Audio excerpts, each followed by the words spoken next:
Say hello to the camera. Hello, Kevin, how are you? I'm doing good. I want to see your paintings. You'll see them. Very good. Hi, Kev. Hello. Man, I didn't know you were a Hollywood man. I'm just filming this to document you guys in case I ever have children or if they ever have children. So we'll have something we can watch. Well, that's great. That's great. Do a first-class job on it. I'm trying. Good. Tell him how old you are. Am I supposed to do that? You can say whatever you want to say. Oh. Well, I'm glad we're here to see these things. Been a long time. So here we are on a full show. Okay? Okay. All right. That's enough for one day. Well, I guess I'll just leave it filming and we can just talk. Well, you want me to tell you my life history? You can start with your life history if you want. Okay. Well, I was born in Clayton, New Jersey.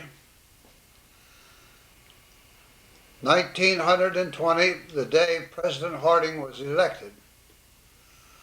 All through my youth, I lived in one house, a section of Clayton called Back of the Factory.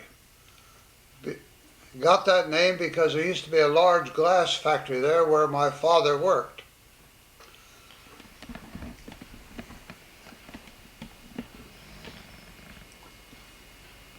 I have two brothers and two sisters.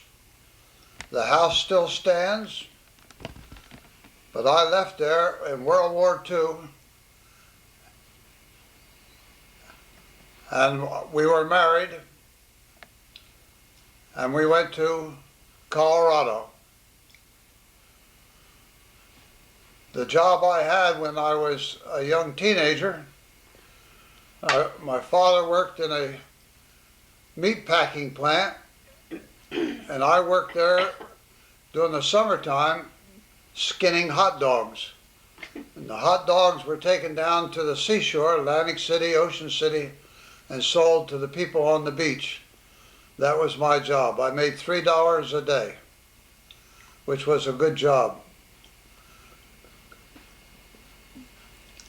When we went to Colorado, we lived at Colorado Springs, and later went down into Arizona. Before moving to Arizona, we owned a business in Agate, Colorado, a grocery store. We stayed there for about a year. Then we moved to Douglas, Arizona. I worked for Phelps Dodge Corporation. I was an expediter. I was there for 5 years, and after that we went to Oklahoma, where I became a minister at a wonderful community called Buffalo. It was really wonderful. Is that enough for one day? I was just gonna film us just having conversations or whatever. Oh, So conversation. I mean, just to have record of this trip and everything, because I know there was a lot of good conversations we had yesterday that would have been nice to have on tape. So just pretend like the camera isn't here. Oh. Well, Jeannie, what are we going to do this afternoon? This afternoon, we're not doing anything. We're going to play upwards with Kevin. Oh. Well, he's pretty easy to beat, so that won't be no problem. Well, I was going to tell about how we met. All right. Every summer, I used to go down to the seashore and work as a waitress in the hotels to earn money to go to college. We had a big dorm where the girls, all the waitresses lived. We had a bed and a dresser, and we had a common bathroom. And I had a friend who was a waitress there, and she was dating a boy named Bob, and he lived in Clayton, New Jersey, and he was coming down to see my friend, so he asked his friend to come along And so that's how I met your grandfather, on a blind date. We communicated for 3 years before we were married. When we married, we got in the car and went to Colorado because of Elmer's asthma. Back in those days, they didn't have treatment for asthma, and when he got real sick, he had to go to the hospital. He thought he felt better in Colorado, so we went out there. Got anything to add? We moved down to, my parents came out to see us in Colorado, and my father was not well. He retired, and they moved to Arizona for his health, but he died of lung cancer from smoking cigarettes at the age of 59. Elmer thought we should go to Arizona to be with my mother, and so we moved down there.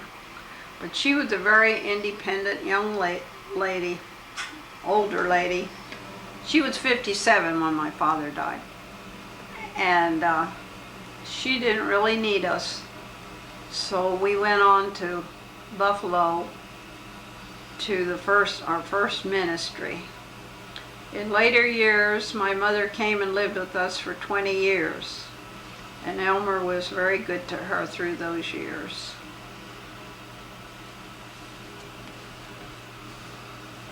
That's the way it has been. That's the way it is. We had 3 children. George, the oldest, and Alice was second, and Pete was third. His name is really Elmer. I used to be called Pete, as my father was called Pete. That's why he's the 3rd generation Elmer, 3rd generation Pete. Unfortunately, our daughter Alice was killed at the age of 17 in an automobile accident. George went on to become a professor at Black Hills State University in Spearfish, and Pete is an author. He has published 7 books so far. I retired in 1980. Occasionally I still serve in the church, but very, very seldom. We moved to Spearfish in 1983, South Dakota. where we built a home which we live in this day. We hope we stay there for the rest of our life. Spearfish, South Dakota is really a tourist area. It's in the mountains. There are wonderful places to go camping. We're 14 miles from Wyoming. You can go over to Devil's Tower in Wyoming, which is a nice tourist attraction, or you can go to Crazy Horse or Mount Rushmore. There are many, many attractions, as well as the Passion Play in Spearfish every summer. When we moved there, we joined the church, and there was a Bible study group where we made many friends, and they were all campers. So we bought our first camper and went camping with our friends over to the Bighorns and all around the mountains where we live. My favorite place was Lake Roubaix, because the children could go swimming and Grandpa could go fishing down at the other end of the lake. We had many, many nice times there. My mother lived with us, and when she died, we took her back to Pennsylvania to be buried next to my father. We no longer have a camper, and most of our friends have stopped camping too, but we still enjoy the beautiful Black Hills where we live. And we love to have the grandchildren come out and visit us and enjoy the Black Hills. We have 7 grandchildren, and they are the most important part of the whole story.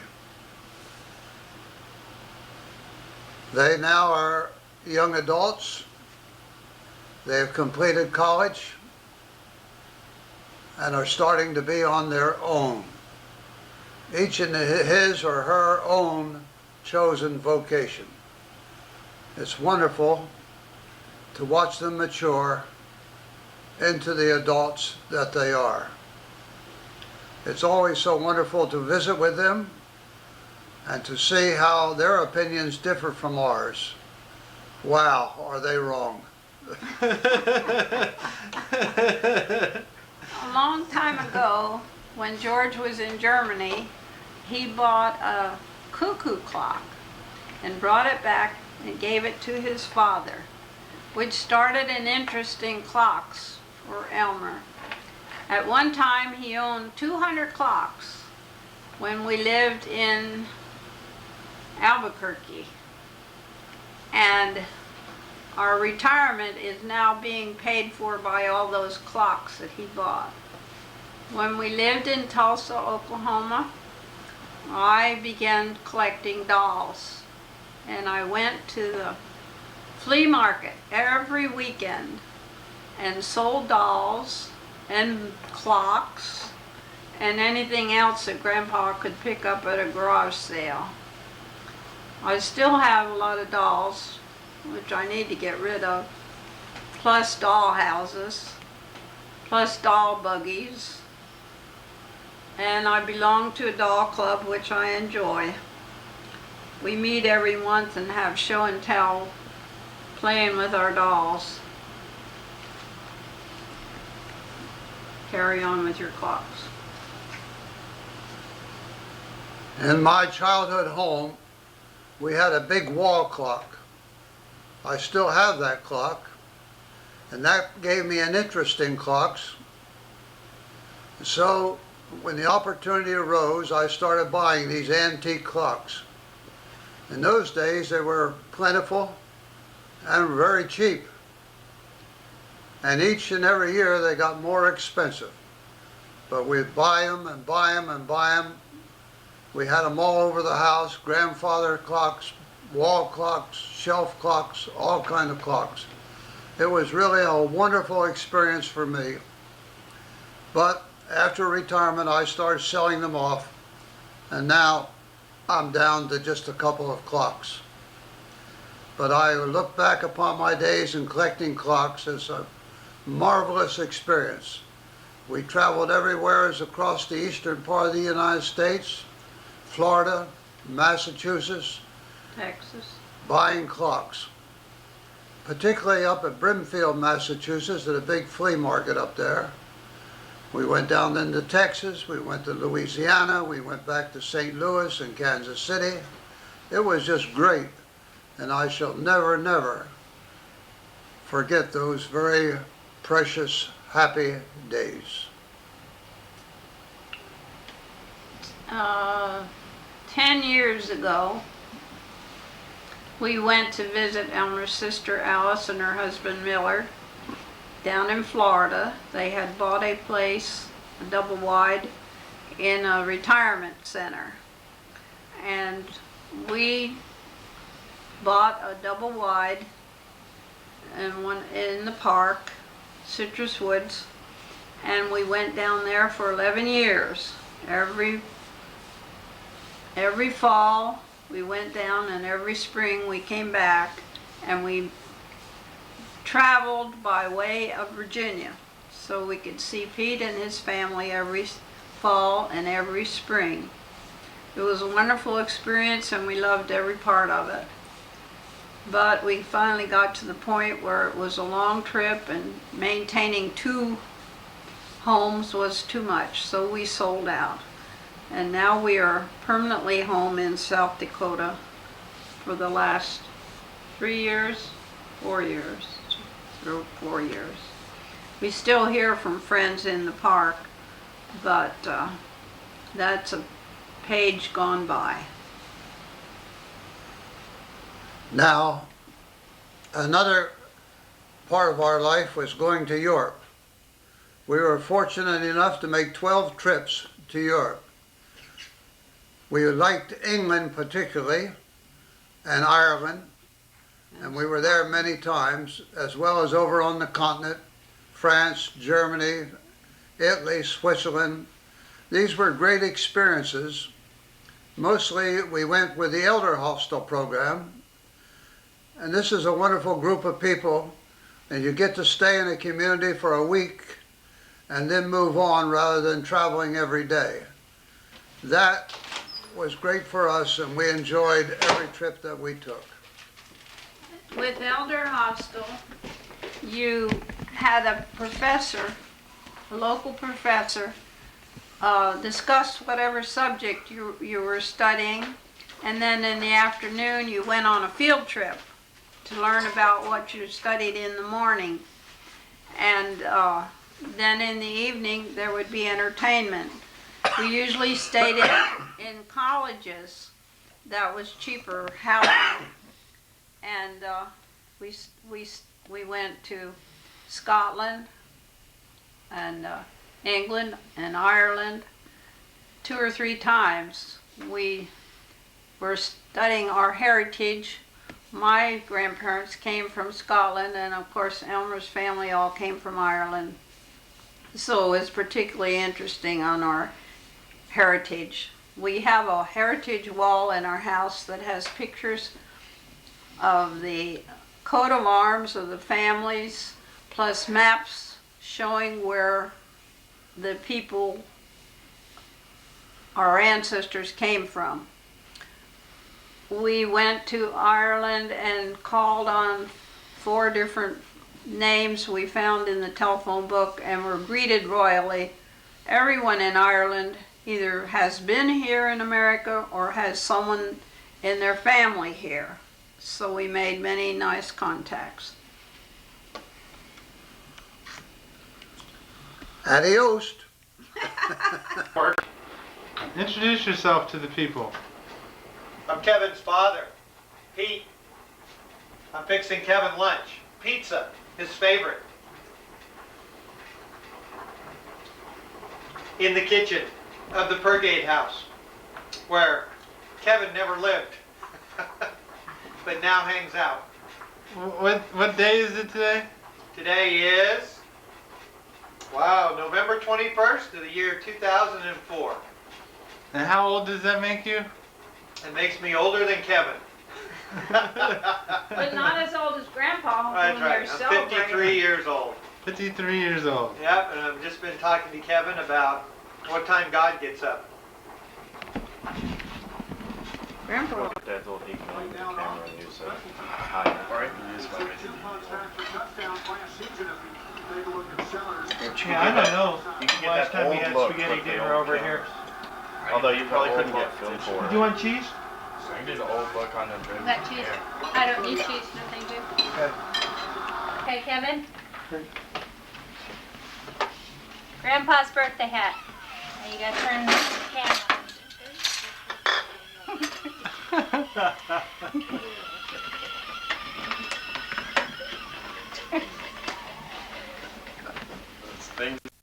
George Meeker Patterson.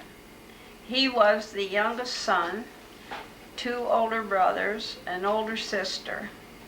His father ran an iron foundry in Pennsylvania. He was paid $1,000 a month, plus he had a 2-story house, a chauffeur, a cook, maids, a dairy with people to run it, a farm. He was a very wealthy man. He died before I was born, so I never knew him. But I knew my grandmother. My grandmother had a trust that my grandfather set up for her, so she had a nice income. She went to Florida after every Christmas and came home every Easter. My father went into the automobile business, and he lost his business in the crash in the 29. We went with my grandmother to Florida that winter, so that we'd have someone to support us. We came home in the spring. My grandmother had bought a farmhouse plus 2 acres around it. She didn't buy the barn or the fields. She bought that for a summer home where she spent with her maiden friends. We moved into the farmhouse because we had no place to go, and my father finally got a job, $25 a week. We thought we were really well off. I went to high school in Allentown, Pennsylvania. A famous artist, Walter Emerson Baum, did scenes of Pennsylvania and sold them as covers of magazines. He started a class through the school system. Every Saturday he would go to the school building, and there were scholarships given to this school. My girlfriend and I both got scholarships to the school. We went to the classes every Saturday morning. He would set up still lifes and we would paint, and that's where I bought my set of oils and box that I still use today. And we were supposed to paint all afternoon. We would eat our sandwich lunch, and then we would skip out and go to the movies instead of painting, which he didn't care for. When I graduated from high school, my grandmother said she would pay to send me to Cedar Crest College, which was a girls' school in Allentown. And I didn't want to go there. I wanted to go to art school. So she said if I went down to art school and worked in the restaurant and went to night school to prove that I was sincere, then she would pay my education to go to art school. Well, unfortunately, she died that spring, but my parents, struggling, sent me to art school, and I went there for 4 years. By the time I was through, I was ready to go home. I was tired of living in Philadelphia, so I went home. I got a job with Bethlehem Steel as a draftsman, and worked for the real estate department. We kept maps of the property as it changed. When I married Grandpa, we moved to California. I worked as a draftsman for the city. We kept maps of the city, where the pipelines were and all that kind of stuff. When we moved back to Colorado Springs before George was born, I worked for an architect doing blueprints. So most of my earning was as a draftsman. And I've been painting all through the years, and I guess it's my pleasure.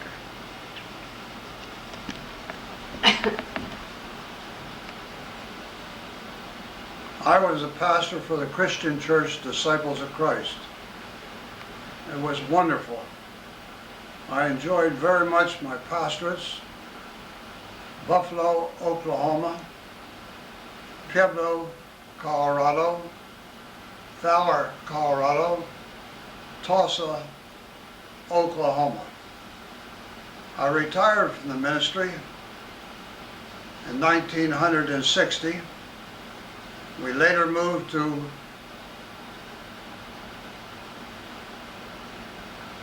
where are we? Spearfish, South Dakota. South Dakota. And after we were in South Dakota for a few years, we decided that we would go and spend the winters in Florida. So each year we drove down to Florida. We had a double wide there in a trailer park named Citrus Woods, mobile home park really. It was located on Reynolds Road, Lakeland, Florida. We did this for 11 years. I think that's about it. Is there anything you guys want to say to wrap it up? Like, if you have any grandkids, any words of wisdom you want to say to them or anything?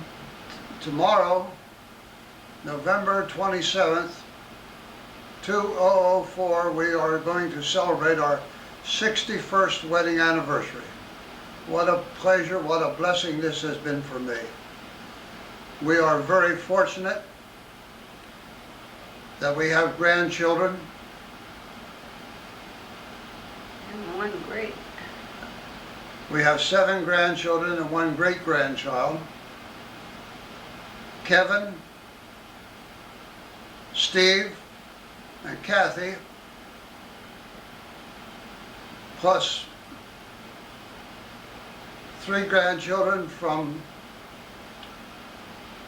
George. They are Daphne, Aaron, and Amy. What a blessing they have been, how much joy they have brought to us. Most of them are pretty good, but sometimes Kevin takes advantage of us. When he plays a game, he counts too fast and we lose. Glory to him. You better mention Patty's kids. Also, we have 4 additional children from Pete's remarriage. They are Tony, Kyle, Evan, and Tracy. They fit into our family very well.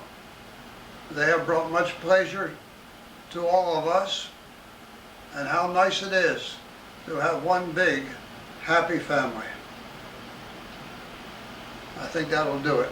Anything else you want to say to the Thank future you. generations Thank of Earleys? Thank you, Kevin, for coming over and playing with us and for taking this film.